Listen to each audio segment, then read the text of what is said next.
Don't threaten me with a good time.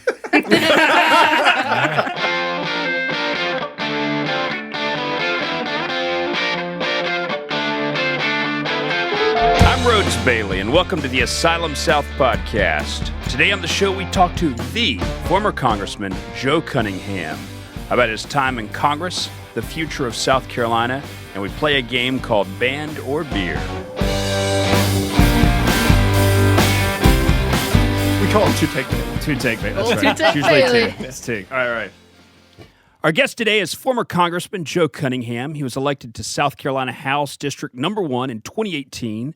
This was the first Democrat elected to that seat since 1981, and it was the first time South Carolina Democrats flipped a House seat since 1986. Joe, thank you so much for being here with us today. Two-take Bailey, it's an honor to be here. It is. I love the work y'all been doing. Long-time listener, first-time caller. So it's good to be here with you all. Well, most recently, you've been doing your podcast, Joint Resolution, which I love. Not to be confused with Joint Committee, which is a pot podcast that's also on iTunes. Joint Resolution is the Joe podcast. You guys need cross-promotion.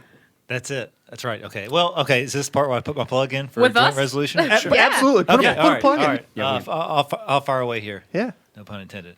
How many episodes have we done here? 5 or so. We just finished recording one with Trey Crowder. Oh, yeah. The liberal redneck. I was That's listening to right. it on the way over here. Okay, It was all right. Fantastic. Okay, Really so enjoyed it. so it's just up now, and then we're recording another one with Beto O'Rourke on tomorrow, right?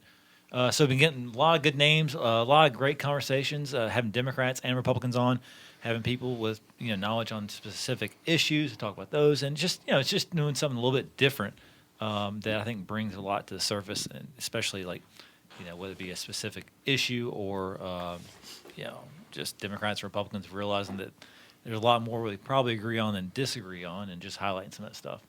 Well, I've enjoyed all the episodes. I really enjoyed the Joe Manchin interview because you really get a feeling of who Joe Manchin really is and where he comes from, as opposed to kind of what we hear in the national media sometimes, I mean, he's definitely got a big voice up there in the Senate, and I think we had him on. We referenced a few political articles like where they referred to him as Lord of the Senate or a kingmaker up there or something like that. And I asked him, I said, Joe, which would you prefer to be called? And he's like, oh, just Joe's fine. Mm-hmm. But I mean, you're kind of seeing like the role he has and the impact he has day to day, and I think it's going to be like that for years now. And Brother Saban, too. That was pretty cool. Right. He grew up with exactly. Nick Saban. That's a wild story there, wasn't it? But then we getting kicked out of a water park. At the beach? Yeah, in Myrtle Beach, Hey, a lot of people have been kicked out of places in Myrtle Beach. If you haven't been kicked out of somewhere in Myrtle Beach, you haven't lived. Right. Let me ask you, not to spend all the time talking about your podcast, Joint Resolution. No, please, but, please. I mean, please, Chris. not that that's what.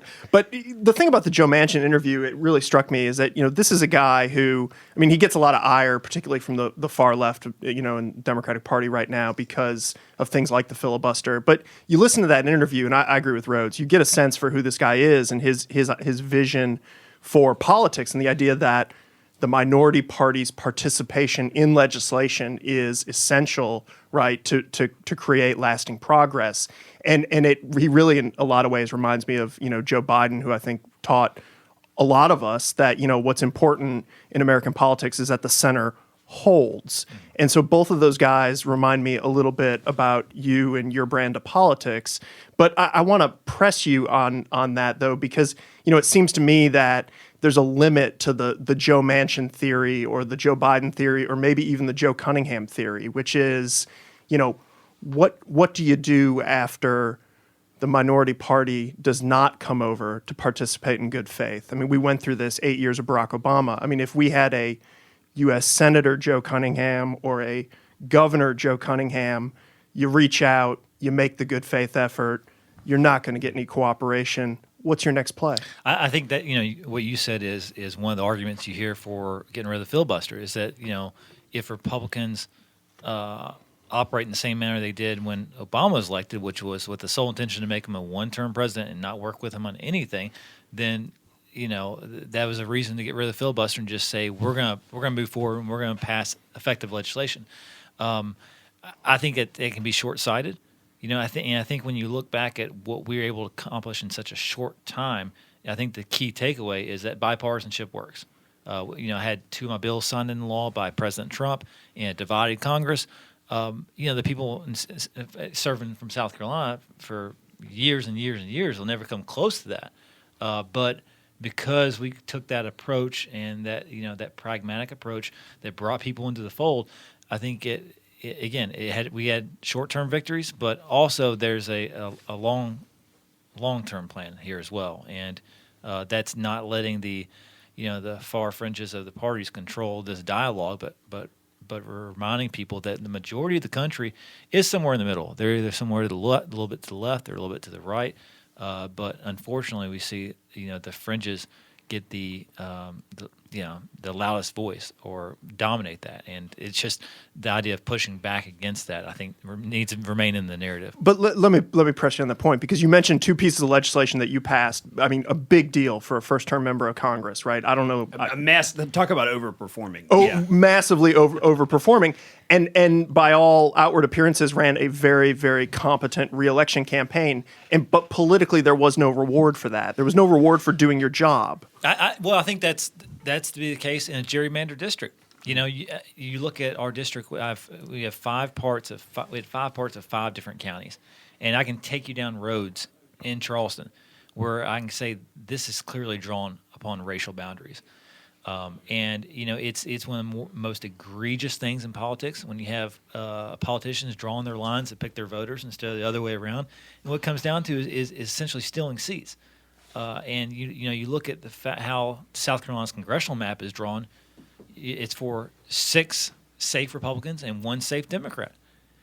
So you have Democrats representing 15% of the congressional districts approximately, while statewide they make up at least 45% of the vote, 3 times that. So you can achieve all those victories and do all these things, but at the end of the day, when the numbers are stacked against you like that in a presidential election year and you have straight ticket voting, it turned out to be a current that was simply too strong to swim against. And the fact remains that the voter turnout doubled in 2020 compared to 2018. Instead of winning by 5,000, we lost by 5,000. But we still ran ahead of Joe Biden by 5 points. And so, you can outperform the top of the ticket. You can get crossover support. But at some point or another, those things like gerrymandering are going to have a significant impact on what happens.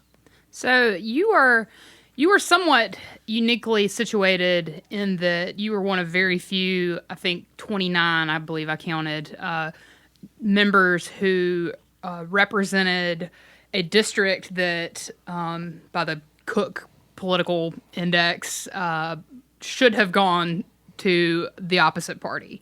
And because of that, you actually had an incentive to work with the other side and to appeal to the general election swing voter types. And unfortunately, the way that the system is designed because of gerrymandering and all that, most members don't have incentive to appeal to the middle. The main incentive that they have is to win the next primary. Yeah. And I'm really kind of interested right now in the incentives that politicians have to act the way that they act, and whether people are making rational decisions. And if we take the gerrymandering thing and go back even a little higher view, how do you have any ideas of how we might be able to reform the system so that the incentive is to appeal to the middle? And you could pass HR 1 in the House and Senate and have it signed into law, which creates independent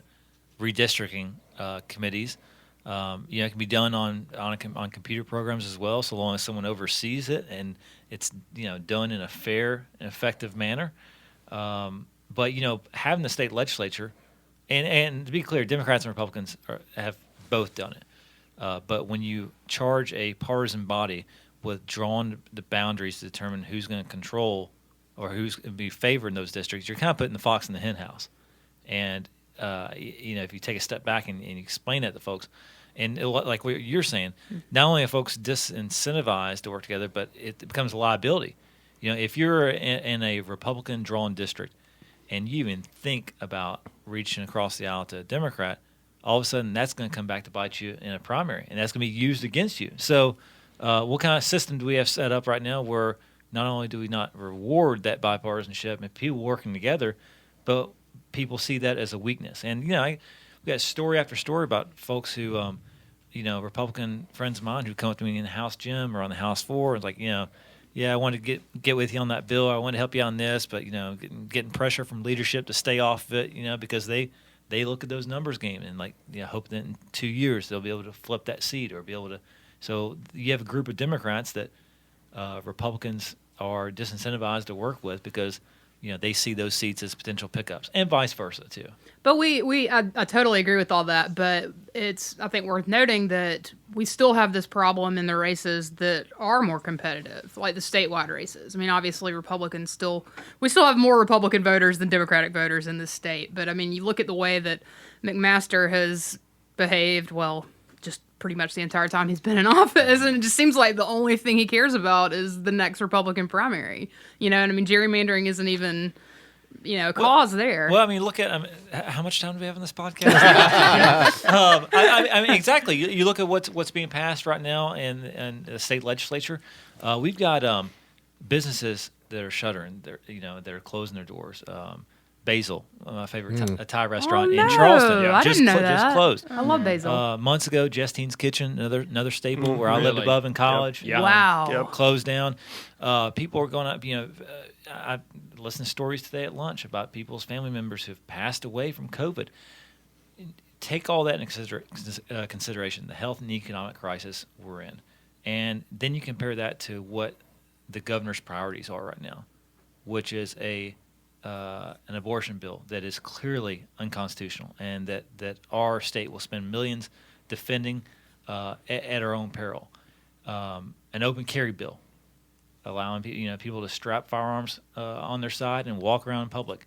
That police are begging them not to pass. By the way. Yeah. Remember, Blue Lives Matter. Remember that? What happened to Blue Lives Matter? Listen, Right? my father is a gun nut and is terrified of open carry. I mean, he's got a small arsenal in Darlington County right now. Imagine the protest, the Black Lives Matter protest, where you have counter protesters on both sides, and everybody's strapped to the hill. Imagine a Clemson Carolina football game. It'd be better. Any situation where Right. tensions run high. Yeah. I mean, We don't need to pour gas on that fire. Yeah, but these are the things that the governor's concerned about, as opposed to getting kids back in school, getting teachers vaccinated, opening up the doors for business in a safe and effective way. I mean, we have so many challenges, great challenges in front of us in this state. But what the governor has chosen to focus on is simply fodder for his base, and he's obviously just already starting to run a primary election by trying to play all the greatest hits on his Republican playlist. The abortion bill, the open carry, all these things. They're specifically, and this all goes back to the core of it. For so many of these politicians, it's all about self-preservation. It's all about getting the job and getting the title, because this governor has proved time and time again he's more interested in having the title than actually doing the work. We've got some serious challenges in front of us in South Carolina. We need someone who's going to take that work seriously as well. So you're here to make an announcement then? Is this about the mayor's race? We thought you were looking a little higher, but sure. I want to ask you. I mean, about you talk about what's going on in terms of South Carolina policy and what the governor's priorities have been, the legislature's priorities. But we're coming out of this pandemic that I think everybody in this room would agree. Probably most of the listeners, the state did not handle well, right? In terms of the infection rate, the death, the rollout of the vaccine, lots of bumps.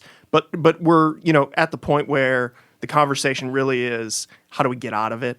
How do we get kids back in school? How do we get people back in the workplace? We have a crisis with women in particular, right, who have left the job force to take care of kids at home and try to do instruction at home, and now we know what being out of the job force does to folks in terms of stagnant wages. So what is the path back? What does that look like? The economy has changed so much. Where do we go from here? I mean, I think one of the things this pandemic has uncovered is it just has brought to the surface a lot of issues and challenges that we were aware of, but may have not been front and center for so many people. I mean, recognizing, our education system was at the bottom of the list, and has been at the bottom for quite a period of time. In fact, if Governor McMaster was a football coach, he'd been fired a long time ago. That's true. Based upon the ratings and based upon where we are in finishing last. Which is not a bad deal in South Carolina, by the way. Governor, there's millions of dollars attached to being fired, bought out of your contract. Maybe that's what we need. Right? But anyway. But I mean, our healthcare, our education system was already in shambles, and our kids are falling further and further behind. And then this pandemic hits and sets them further behind. Especially when they're relegated to Zoom classrooms, and oftentimes kids don't have access to internet, and so it's brought to light the issues of the rural broadband. Again, exasperating our teacher shortage, recognizing we don't pay them enough. Like, all these issues have been front and center for so long, but I think they've just been emphasized even more during this pandemic. And as far as the way back, Chris, I think there's a lot of work to do. I think there's a lot of challenges, and you can't fix some of these things with doing the same old tired thinking as we've seen from so many governors in the past. And I think it just, like I said, it requires new leadership, new ideas, and some thinking from 2021. Right, and you've been a strong advocate of vaccinating teachers also. Yeah, I mean, the fact, my oldest brother teaches special ed up in North Carolina, and when we talked about that this past weekend when I was with them, you got so many teachers in South Carolina who running up there to get vaccinated, and I've talked to so many teachers who are scared to go back in the classroom, either for themselves or for somebody that they live with. And so many teachers have been retiring because they feel like they're going to be forced back into the classroom. It's a serious issue and needs to be taken seriously as well. And the fact that Governor McMaster wasn't giving teachers their proper place in line to be vaccinated until he was shamed into doing it when those news stories broke about teachers running up to North Carolina. The fact that you had Democrats and Republicans in the state legislature putting pressure on him, and all while, of course, saying we need to open schools as quickly as possible. Right. That's what does it. It's like I mean, telling we need to open schools without vaccinating teachers, like pushing someone into the water who can't swim and saying you need to be in there. It's just like you can't force people in there without providing them the proper protection. We already pay them like shit compared to other states, and we have such high turnover because we expect so much from them. And on top of that, they're paying some of the most expensive colleges and universities in the entire Southeast here in South Carolina. So there's a lot of reasons we've got the turnover we have, and Governor McMaster has definitely not helped the situation.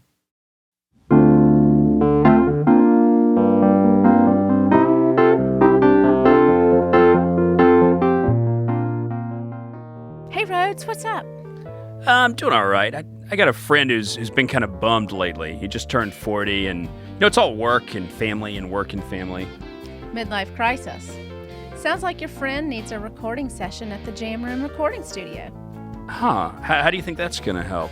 Well, everyone needs a creative outlet and, take your frustrations out on your guitar, live out your rock and roll dreams and all that. Huh, I hadn't really thought about that, but I might suggest it to him. Yeah, you can book a session at the Jam Room and really let loose. They have all the best gear, experienced audio engineers, and a really nice studio. And in the end, you walk away with a professional recording of your session. Oh, so you could get like a CD or MP3s of the songs you just recorded. That sounds like a great idea. Yeah, no matter what your instrument, the guys at the Jam Room would love to help your friend record. You may not be a rock star, but you could certainly be one for a couple of hours anyway. So call the team at the Jam Room Recording Studio, 201 South Prospect Street, right here in Columbia, South Carolina, and find them on the web at jamroomstudio.com.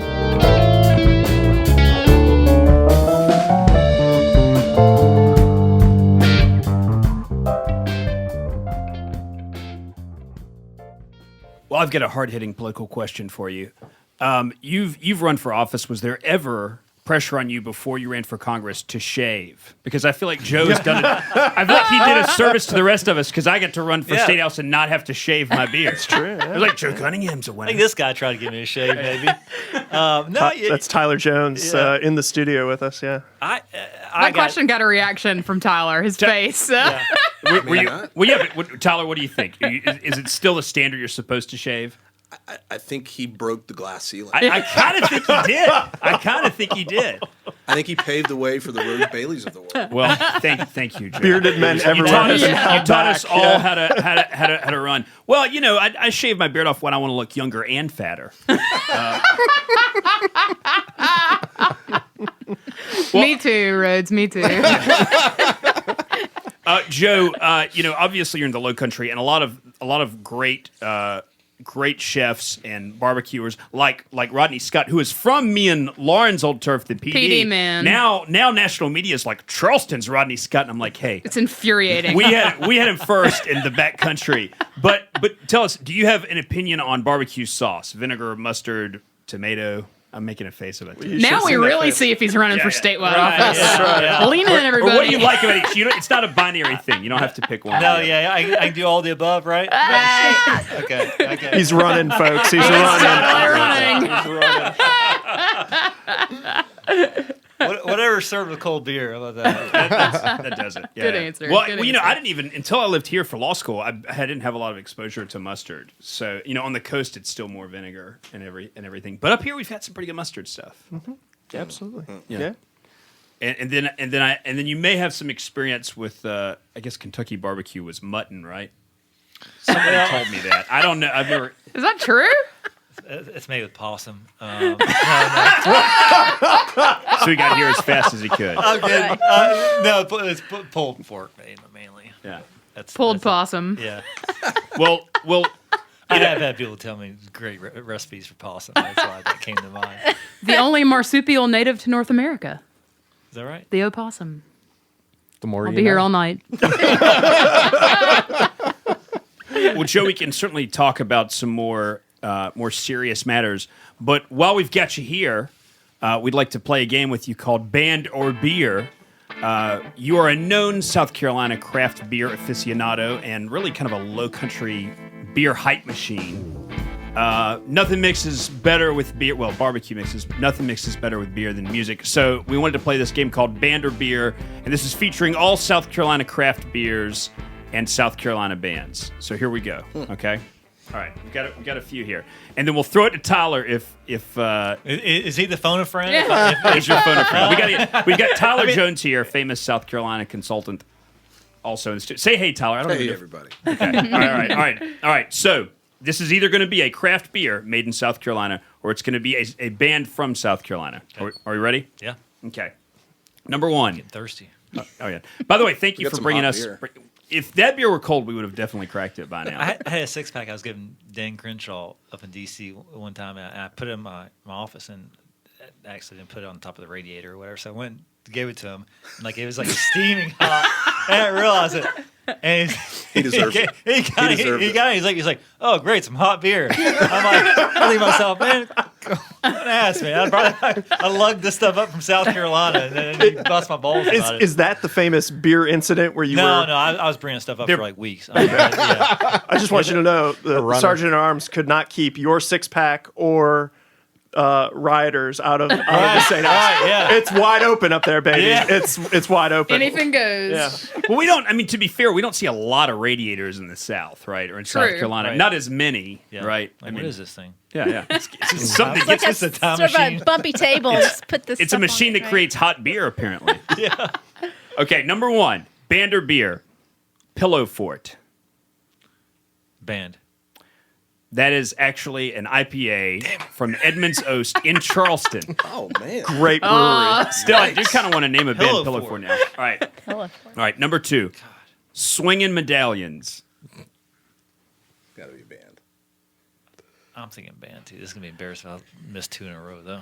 It is a band from Greenwood, South Carolina. Yes. Shag Band. Yeah, you may remember their hit "Double, Double Shot of My Baby's Love." baby's love. Hey, hey, hey, Ba-na-na. yeah. You know what? Double shot my baby. Go, yeah. Google on YouTube after this. It's a big one. Chris loves when I sing. I love it when Lauren sings. It is always the high Lauren was point singing of and the episode for me. I dancing. love it. By the way, See. when you gave us a shout out on Twitter for our jingle, which was wonderful, Joe, were you talking about Lauren singing, or are you talking about our guitar rock? No, definitely wasn't Lauren singing. Okay. Okay, now I'm not even going to be offended by that because that's what I said, and everybody else thought you were talking about my singing. Okay, number 3, pool boy. Pool boy. Pool, yeah, like Pool a boy. pool, swimming It's pool. beer, right? No, I don't know. I thought that was a Lynchburg, Virginia beer. Or was it Miami, Florida? I'm gonna go with band again.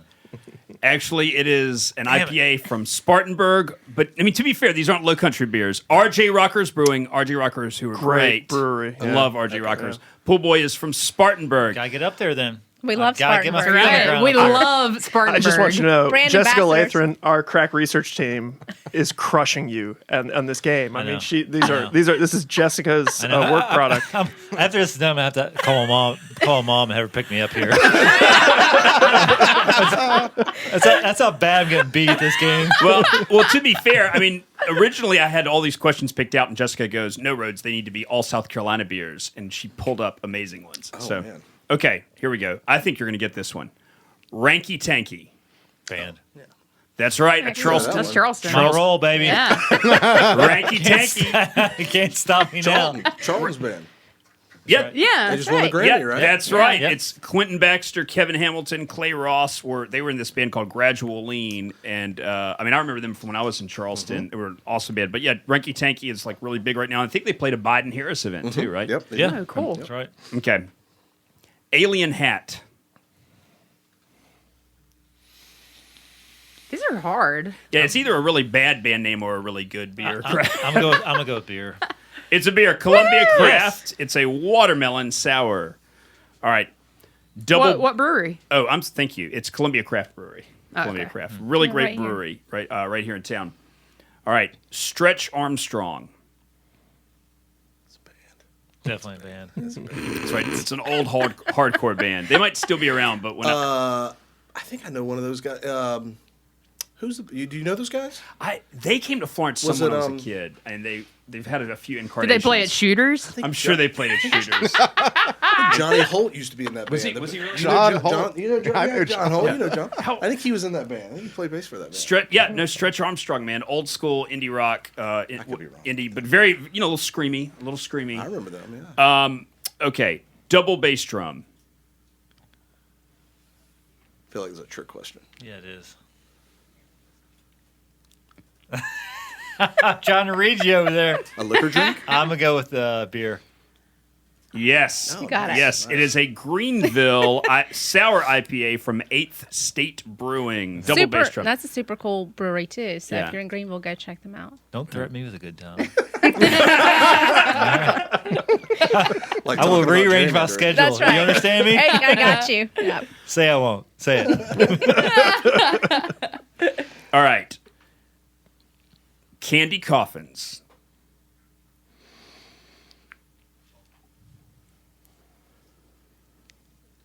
Yeah, we shouldn't have told him that Jessica. Yeah. helped I do know, these I'm trying to- questions. Reading her poker For face. those of the audience, they're I feel like the plural has to give that away.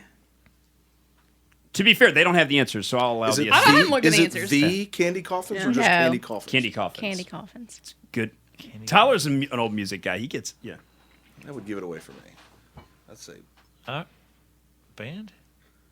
Yes, it is Jessica's husband's band. Hey! Actually. Yeah. I didn't know that. Big fan. Yeah, Big fan. yeah. Best band in South Carolina, in my opinion. I gotta I'm say, biased. I think Kenny Coffins kind of wins for like the coolest band name. Great band name. They're a rock dark wave band. Wait, did you say That's right. Candy Coffins or Candy Kenny? Candy Candy Coffins. I know my Candy. accent might be a little Candy, Candy. yeah. All right. Candy. It's kind of like if The Cure and Baby Shambles and the Brian Jonestown Massacre had a baby. Okay, this is some legit So indie you rock. can go check out digging all right now. those bands and then go check out Candy Coffins. Do you like the Libertines too, Jessica? I do. God, we could talk rock and roll all day. Yeah. Yeah, none of those are in the 90s prime country XM channel. Lauren loves 90s country. Okay, You can All right, have, all right, all right, two more, all right. right? 2 more. Astronaut sauce. Okay. Now everybody just looks at Jessica immediately. I'm gonna go with band again. Sauce is your keyword. yeah. Yeah, but astronaut though. I thought that one was too easy at first, but What kind of beer is that? it is an IPA from Riverette. You had Riverette before? They're Yeah. in town. Oh, yeah, Love yeah, Riverette. yeah. The Columbia Riverette thing. So That's a popular all right. beer there. All right. Next one. Hoppy and the Blowfish. Just kidding. I made that up. Just kidding. All right. I'd say pretty good. That's Jessica, what was Joe's I score? didn't even keep score. I was just so I only entertained. missed one, I think. I think you won. I think you I think you more passed. than 50% for sure. Oh man. It's a soft crowd. That's right. Yeah. Well, I don't think we can let you get out of here without pressing you on at least one more tough question. All seriousness. So you've got the podcast Joint Resolution. Right. To my knowledge, you've not taken other employment. What does the future look like for Joe Cunningham? You want to answer before I get out of here today? Or? The listeners want to know. Right We're now. trying to give the That's people what right. they want, Joe. No, I'm looking to make a decision by. We interrupt this for a brief message from our. No, I mean, look, this is something I'm taking a serious hard look at as far as timeline goes. I don't think you need to put a definite timeline on it. I'm like I said, weighing a bunch of things and look, like I said, considering just how best I can serve but obviously I think I'm not alone in my concern for the direction the state's heading and coming back out of this pandemic and bringing South Carolina to the spot where it needs to be, and I just don't feel like this governor has risen to the occasion. So I'm not gonna put a timeline on myself though, but looking very, very hard at that though. Okay, South Carolina, you hear that? It is a firm maybe. Stay tuned. Joe Cunningham, news on the horizon maybe. Joe, thank you so much for coming on Asylum South today. We really appreciate it. I appreciate it. Thanks for having me. We're excited to get the Cunningham bump, another one, and clearly you'll get the Asylum South Kendi Coffin bump. That's right. That's right.